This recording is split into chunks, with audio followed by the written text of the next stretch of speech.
네, 안녕하십니까. 비준교육학입니다. 자, 이번 시간부터는 2012학년도 교육학 객관식 기출문제를 통해서 우리가 교육학 이론을 한번 배워보고 어떤 부분이 시험에 나올 수 있는지 한번 유추해보는 그런 시간을 갖도록 할 것입니다.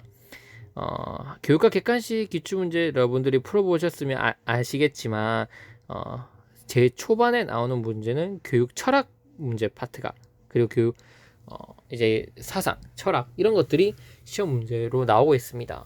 보시면 아시겠지만 교육 철학 파트는 이 시험에서 많이 출제된 적이 없습니다. 그래서 여러분들이 조금은 소홀하게 다루거나 공부를 하시지 않으시는 분들도 있고, 또 어떻게 공부를 해야 될지 모르시는 분들도 많이 있었습니다. 그래서 우리가 모든 교육 철학 이론을 다 볼 수는 없지만, 그래도 객관식 기출 문제를 통해서 어떤 부분들이 시험에 나올 수 있는지 그 부분들만 한번 다뤄보겠습니다. 왜냐하면 피터스의 어떤 자유교육 이론 이런 것들도 객관식 기출 문제에서는 다뤄졌던 부분들이거든요. 따라서 최소한 우리가 교육 철학 이론을, 다른 건 모르겠지만 이 객관식 기출 문제에 나왔던 이론들은 한 번쯤은 보고 가야 되는 게 좋지 않을까 이렇게 생각을 합니다. 그래서 어려울 수 있어요.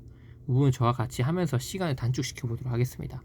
1번 문제는 보면 고대 그리스 시대 교육 사상에 대해서 나오지 않습니까? 여기서 저는 소크라테스와 아리스토텔레스의 교육 사상, 그거에 대해서 여러분께 설명을 드릴 겁니다. 일단 첫 번째로 고대 그리스 교육 사상에 대해서는, 그 다음에 일단 문제를 보고 넘어올게요. 그 다음 문제에서는 바로 다음 설명하고 있는 교육 사상가는 바로 코메니우스입니다. 코메니우스는 17세기에 등장한 실학주의의 어떤 대표적인 학자입니다. 그리고 이 실학주의가 교육 사상에 미친 또 영향이 있습니다. 즉 14세기에서 16세기 동안 거의 2세기에 걸쳐서 이제 르네상스로 인해서 어떤 개혁이 일어나게 되는 거죠. 모든 문화나 교육이나 이런 사상에서 변화가 일어납니다. 서양에서. 그리고 이 르네상스를 거치면서 부족했던 부분들을 보완해 나가고자 17세기의 그 르네상스 이후에 실학주의 어떤 사상이 실학주의는 영어로 리얼리즘인데, 이 실학주의가 등장하게 되고, 이 실학주의의 대표적인, 실학주의도 여러 가지 갈래로 나눠지는데 그 중에서 감각적 실학주의의 대표적인 학자 바로 코메니우스입니다. 그럼 이 코메니우스가 교육에 미친 어떤 영향 중 가장 대표적인 게 뭐가 있냐면 범지학과 바로 합자연의 원리가 있습니다. 범지학 그리고 합자연의 원리, 그거에 대해서 우리가 한번 살펴보는 시간을 갖도록 할 겁니다. 이해되시죠? 그래서 그게 어떻게 교육 사상적으로 영향을 미치는지. 그리고 3번 문제는 다음과 같이 교육관이 기초하고 있는 현대 교육 철학은 바로 실존주의 교육 철학을 얘기하고 있어요. 여기 보면 학생 개인의 독자적인 삶과 자유를 존중하고 추상적이고 보편적인 인간을 지향하는 교육 목표를 비판하고, 관념적 지식 교육을 비판하고, 학생 스스로 각성하고 그 책임감을 지닌 실천과 개성을 가진 인간 양성을 추구하는 실존주의를 얘기하는 거거든요. 그러면 제가 예전에 교육학 그 예상 문제 강의도 했었지만, 이 실존주의가 그 교육에 미친 영향이 아주 가장 크다 저는 생각을 합니다. 그래서 실존주의의 어떤 관점에서 교육을 어떻게 해나갈 건지 그 부분도 한번 다뤄보겠습니다. 왜? 교육학 객관식에서 실존주의 관점이 나왔기 때문에 충분히 이 관점에서 학생들을 지도하는 교육적 방안이 충분히 우리가 시험에 나올 수 있다고 보는 거죠. 물론 항종주의, 재건주의, 본질주의, 구조주의 다 중요합니다. 그래서 이러한 현대 교육 철학 사조들도 한 번씩 다 살펴보도록 하겠습니다. 하지만 실존주의 위주로 한번 먼저 살펴보도록 하겠습니다. 이렇게 우리가 교육 철학 문제를 어떠한 부분을 봐야 될지, 또 어떠한 게 중요한지 여러분들 잘 모를 수밖에 없습니다. 하지만 하나하나 이 문제를 분석하다 보면 충분히 이런 실존주의라든지 아니면 앞에서 했던 이런 코메니우스의 사상, 그리고 우리 고대 그리스의 교육 사상에서 소크라테스, 아리스토텔레스 하나하나씩 해나가다 보면 충분히 교육 철학도 어려운 게 아니고 재밌는 파트이다. 그리고 이런 부분도 시험에 대비할 수 있다. 이런 걸 느끼실 수 있을 것 같습니다. 자, 그래서 먼저 소크라테스에 대해서 먼저 살펴보면, 소크라테스는 이제 관념론을 주장한 가장 대표적인 학자인데, 관념론을 설명하기 이전에 그냥 소크라테스가 시험에 나온다면 어떻게 나올 수 있을지 그거에 대해 설명드릴게요. 소크라테스가 만약에 나온다면 이 교육 방법이 나올 확률이 큽니다. 즉 문답법에 대해서 시험에 물어볼 확률이 정말 큽니다. 소크라테스의 문답법이 무엇인지 설명을 하고 구체적으로 어떠한 과정으로 이루어지는지 한번 이야기해봐라, 이 부분을 물어볼 수 있다는 거죠. 소크라테스의 문답법은 크게 논박과 삼파술로 이루어져 있어요. 그래서 이 부분 살펴보겠습니다. 자, 소크라테스는 먼저 지행합일설을 주장합니다. 지행합일설은 뭐냐면 누구든지 참을 알면서 악을 결심하지 않는다고 생각한다. 즉 지행합일설은 이거예요. 우리가 악을 저지르는 이유는 선한 과정이 무엇인지 몰랐기 때문에 그렇다는 거예요. 만약에 알았다면 인간은 이게 선한 거고 이게 악한 거다라는 것을 정확히 알면 그러한 악을 행하지 않을 거라고 보는 거예요. 지행, 합일, 즉 아는 것과 행하는 것은 하나라고 보는 거예요. 즉 몰랐기 때문에 그런 부정적 어떤 행동을 하게 됐다는 거죠. 따라서 보편적인 진리인 선의 인식은 필연적인 실천으로 나타난다. 따라서 제일 중요한 거는 일단 깨달음이라는 거예요. 소크라테스 관점에서는 제대로 깨닫지 못했기 때문에 그런 부정적인 행위들이 유발된다고 보는 거예요. 만약에 깨달으면 실천은 그대로 연관되어서 인간은 갈 수밖에 없다는 거예요.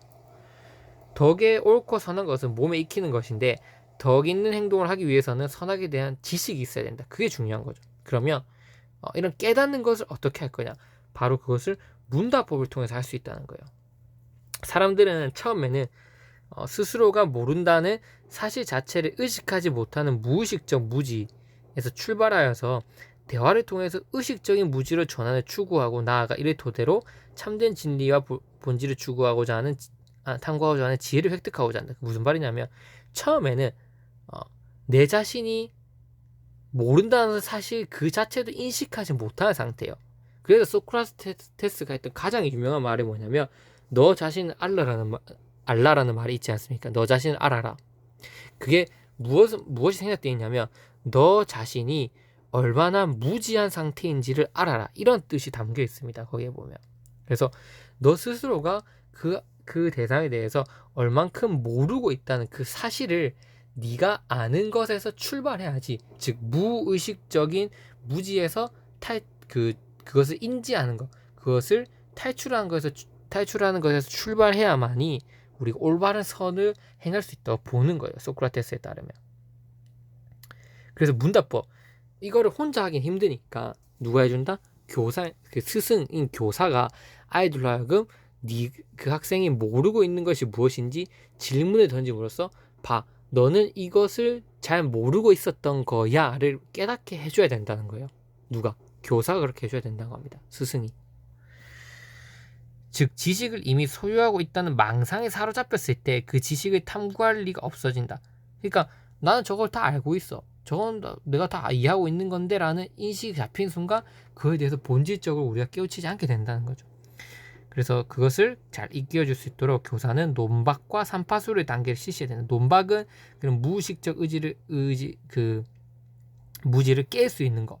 삼파술은 그렇다고 지식을 주입시키냐? 이제 무의식적 무지에서 탈출했어요. 그러면 지식을 주입하는 게 아니라 결국 스스로 학습자들을 생각해서 마치 아기를 낳을 때 산파가 이제 아기를 잘 낳도록 도와주지 않습니까? 마찬가지로 그 지식을 잘 습득하도록 교사는 도와주는 역할을 해야 된다는 거예요. 문답법을 통해서. 자, 어떻게? 첫 번째, 반어법에 의한 대화를 실시합니다. 반어법이라 함은 상대방이 사용하는 개념이 명료하지 못하고 그들의 논리적 주장에 일관성이 없음을 깨닫게 하는 거예요. 자, 네가 말하고 있는 게 얼만큼 비논리적이고 일관성이 없는 건지 그것을 질문을 통해서 깨닫게 하는 거예요.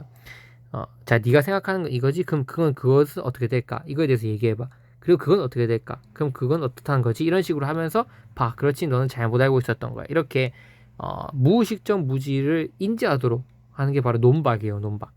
왜? 사람은 그것을 정확하게 알고 있다는 어떤 착각을 하고 있거든요. 이런 논박을 통해서 자신이 잘 모르고 있다는 것을 깨닫게 하는 게 바로 중요하다는 거예요. 이게 핵심 포인트입니다. 무의식적 무지를 스스로 깨닫게 하는 게 바로 문답법의 첫 번째 시작점이다. 그것을 논박이라 그런다. 이런 무의식적 무지에서 의식적 무지로 전환을 유도하도록 한다. 그 다음 어떻게 하냐? 삼파술은 뭐냐면 스스로 지식을 낳도록 도와주는 것이다.